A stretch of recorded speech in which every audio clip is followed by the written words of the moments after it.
কলকাতা মেট্রোয়ে ফের বিপর্যয়। বউবাজারের টানেলে বিপর্যয়ের পর এবার বসে গিয়েছে কবি সুভাষ স্টেশনের একাংশ। অনির্দিষ্টকালের জন্য বন্ধ স্টেশন। পুরো স্টেশন ভেঙে নতুন করে তৈরি করার পরিকল্পনা করছে মেট্রো কর্তৃপক্ষ। ইতিমধ্যে টেন্ডার ডেকে কাজের বরাত দেওয়া হয়েছে, কাজও শুরু হয়েছে। শেডের যে কাজ, ঠিক সেই শেডের তলায় যে পিলারগুলো রয়েছে সেই পিলারেই কিন্তু ফাটল ধরেছে এমনটাই জানা যাচ্ছে এবং সেই কাজ শুরু হয়েছে। সারাতে মোটামুটি পিলার সারানো থেকে পুরোটা, অর্থাৎ এই পুরো স্টেশন ভেঙে নতুন করে করতে মোটামুটিভাবে 9 মাস সময় লাগবে এমনটা মেট্রো কর্তৃপক্ষ জানিয়েছে, কিন্তু আদতে 9 মাসে সেটা সম্পূর্ণ হবে কিনা সেই নিয়ে প্রশ্ন উঠছে। ভীষণ আনফর্চুনেট ব্যাপার, মানে একটা শকিং নিউজ, এবং ইট ওয়াজ নট এক্সপেক্টেড যে সেন্ট্রাল থেকে একটা রেলওয়ে, আমাদের railway is suppose to be one of the best also in the world, সেখানে যে কেন এরকম হলো ভগবান জানে। বাইরের ছবি তো দেখলেন, এবার দেখুন কবি সুভাষ স্টেশনের ভেতরের ছবি।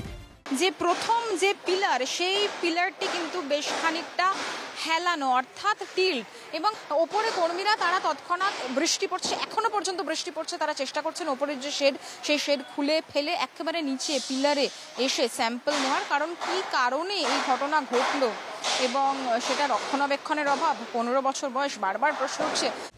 কলকাতা মেট্রোর অন্যতম গুরুত্বপূর্ণ স্টেশন কবি সুভাষ। নিউ গড়িয়া এলাকার এই স্টেশন কলকাতা মেট্রোর লিঙ্ক স্টেশন। একদিকে দক্ষিণেশ্বর পর্যন্ত পরিষেবা চলছে, অন্যদিকে রুবি সল্টলেক হয়ে বিমানবন্দর পর্যন্ত মেট্রোর কাজ চলছে। এই রুটে ইতিমধ্যেই রুবি পর্যন্ত চালু হয়েছে পরিষেবা।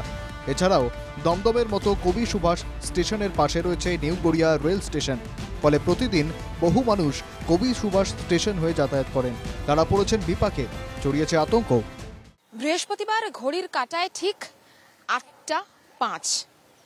আমি এই মুহূর্তে দাঁড়িয়ে রয়েছি নিউ গড়িয়া মেট্রো স্টেশন, কবি সুভাষ। একেবারে ব্যস্ত দিন যে ছবি ধরা পড়ে তার থেকে ছবি একেবারে অন্যরকম। অর্থাৎ কবি সুভাষ মেট্রো স্টেশনে নেই যাত্রীদের আনাগোনা। তার কারণ 28 তারিখ থেকে এই যে মেট্রো স্টেশন, সেই মেট্রো স্টেশন বন্ধ রয়েছে। জলের মধ্যে জল নিয়ে করে করে আসতে হচ্ছে, সব রাস্তাঘাট ডুবে গেছে চারিদিকে, খুব অবস্থা খারাপ। হ্যাঁ, ভয় তো লাগবে, ভয় লাগবে না? এখন যা অবস্থা, ভয় তো লাগবে। এটা তো একটা বিরাট চ্যালেঞ্জ। প্রথম কথা, এত বড় একটা স্টেশন বা এই জাতীয় জিনিসপত্র, সেখানে যদি এরকম মানে বসে যায়, ক্র্যাক হয়, সেগুলো একটা আতঙ্ক তৈরি করেই। যেরকম, তবে রক্ষণাবেক্ষণ নিশ্চয়ই সরকার করবে। আশা করি খুব তাড়াতাড়ি এটা সমাধান হবে। বেশ কিছুদিন আগে থেকেই এই স্টেশনে সমস্যা দেখা দিয়েছিল, ফলত পুজোর পর থেকেই তারা কাজ শুরু করতেন, কিন্তু তার আগেই বিপত্তি। 21টি পিলারের মধ্যে 4টি পিলারে ফাটল ধরা পড়েছে। আপাতত বন্ধ মেট্রো স্টেশন এবং চূড়ান্ত দুর্ভোগে যাত্রীরা। ক্যামেরায় সৌমেন্দ্রের সঙ্গে পৃথা দাশগুপ্ত, NK TV বাংলা, কলকাতা।